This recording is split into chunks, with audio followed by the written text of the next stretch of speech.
Hey Non-Techies, this is Jess from Non-Techie HQ. In today's tutorial, we will go over how to add money order payments to Shopify. First, you want to log into your Shopify account and click Settings. From Settings, we will go to our Payments menu and we will scroll down to Manual Payment Methods.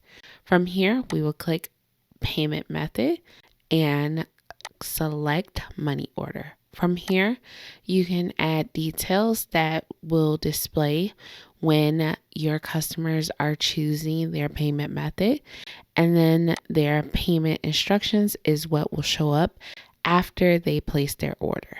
Once you have your instructions in, then you'll click Activate Money Order.